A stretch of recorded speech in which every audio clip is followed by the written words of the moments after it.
5. Les pionniers de l'évolution. Par conséquent, les individus qui, en cet âge nouveau, feront le plus pour l'avenir de l'humanité, seront ceux qui reconnaîtront qu'une évolution spirituelle est la destinée de l'être humain, et donc son besoin le plus profond. De même que l'homme animal s'est largement transformé en une humanité mentalisée, et même hautement mentalisée à son sommet, de même le type humain actuel doit maintenant, ou dans l'avenir, évoluer ou se changer. Peu importe l'image que nous employons ou la théorie que nous apportons à l'appui, en une humanité spiritualisée, car tel est le besoin de l'espèce, et certainement l'intention de la nature.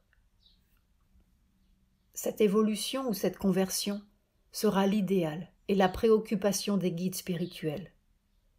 Ceux-ci seront relativement indifférents aux croyances ou aux formes particulières, et laisseront les hommes recourir à celles vers lesquelles ils sont naturellement attirés.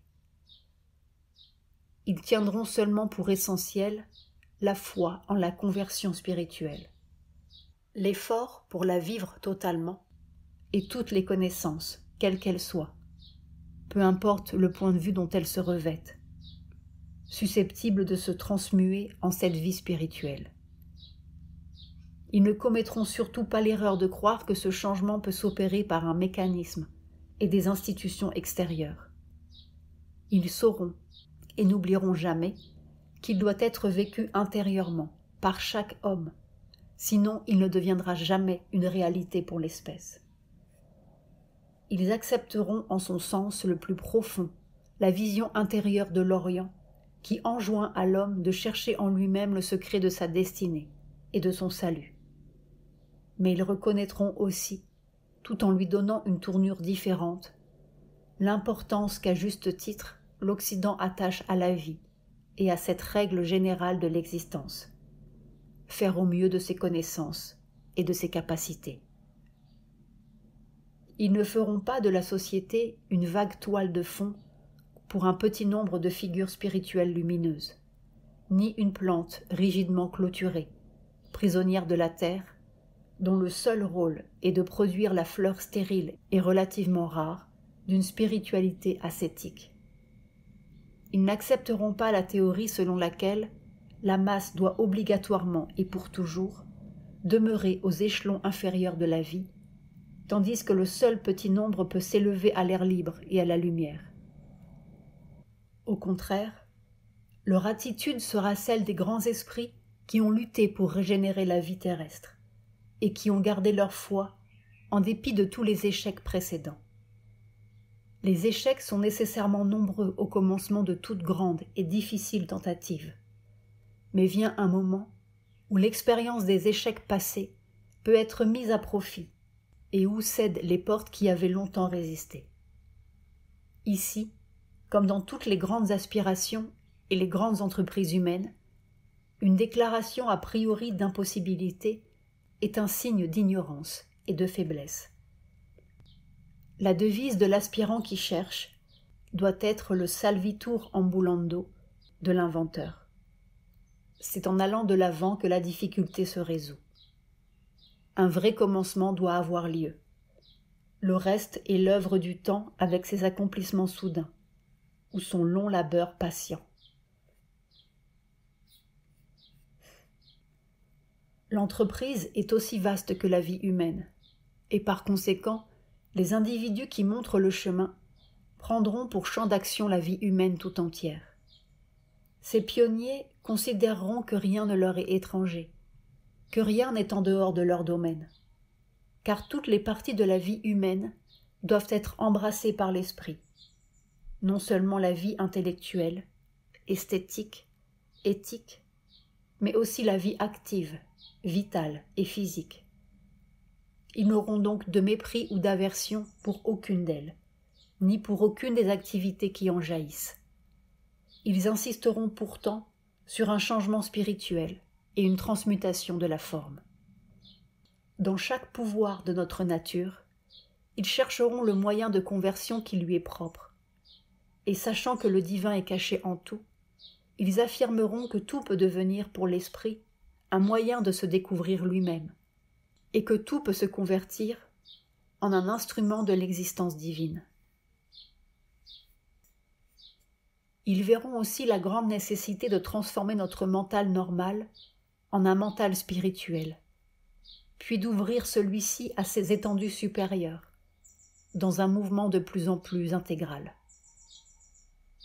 Car, pour que le changement décisif puisse s'accomplir, il faut que la raison intellectuelle trébuchante se convertisse en une intuition précise et lumineuse, puis que celle-ci, à son tour, atteigne aux régions supérieures, au surmental et au supramental, ou gnose.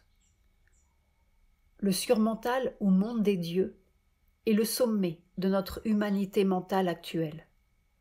C'est de là que nos plus grands prophètes, poètes, artistes ou mystiques ont tiré leur inspiration ou leur révélation. Par-delà le surmental, le supramental est le nouveau principe, ou pouvoir de conscience, qui, selon Sri Aurobindo, caractérisera le prochain stade de notre évolution. C'est à la recherche et au développement du chaînon évolutif entre l'homme et l'être futur, supramental, que Sri Aurobindo et Mère ont consacré leur vie. La volonté mentale, faillible et vacillante, doit s'élever pour devenir une volonté intuitive assurée, puis une volonté encore supérieure, divine et gnostique. La douceur psychique, le feu et la lumière de l'âme derrière le cœur, Hridaye Guhayam, doivent transmuer nos émotions grossières, ainsi que les égoïsmes endurcis et les désirs criards de notre nature vitale. Toutes les autres parties de notre être doivent subir une conversion analogue et passer sous la contrainte de la force et de la lumière d'en haut. Les guides de la marche spirituelle partiront de la connaissance et des moyens que l'effort du passé a révélés sur cette voie. Ils s'en serviront, mais ne les prendront pas tels qu'ils sont, sans leur faire subir le profond changement nécessaire. Ils ne se limiteront pas non plus aux connaissances de leur temps, ni ne s'attacheront à des systèmes fixes et stéréotypés, ou à des combinaisons de résultats déterminés. Ils suivront la méthode de l'esprit dans la nature, une constante redécouverte, une formulation toujours nouvelle et une synthèse toujours plus large dans le plan mental, une puissante refonte de ses parties les plus profondes par le pouvoir de la vérité, une vérité qui grandit toujours, s'élargit toujours, et n'a pas encore été entièrement découverte, ou pas suffisamment établie autrefois. Telles sont les voies de l'esprit vis-à-vis de nos accomplissements passés quand il marche vers les grandeurs de l'avenir. Cette entreprise représente un suprême et difficile labeur, même pour l'individu, et combien plus encore pour l'espèce. Il se peut qu'une fois commencée, elle ne progresse pas rapidement et n'atteigne même pas la première étape décisive. Peut-être aussi lui faudra-t-il de longs siècles d'efforts avant de pouvoir naître animé d'une force permanente.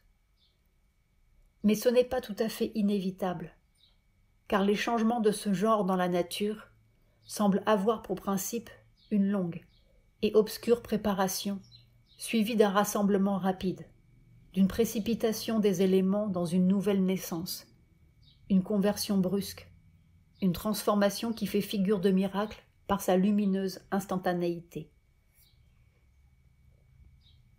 Et même quand le premier changement décisif aura été effectué, il est certain que l'humanité ne sera pas capable de s'élever tout entière à ce niveau. Il ne peut manquer de se produire une division entre ceux qui sont capables de vivre au niveau spirituel et ceux qui sont seulement capables de vivre dans la lumière, qui dans ce plan se répand sur le mental. Et en dessous encore, il se pourrait qu'il reste une grande masse influencée d'en haut, mais pas encore prête à recevoir la lumière. Cela représenterait pourtant une première transformation, un commencement qui dépasserait de loin tout ce qui a été accompli jusqu'à présent.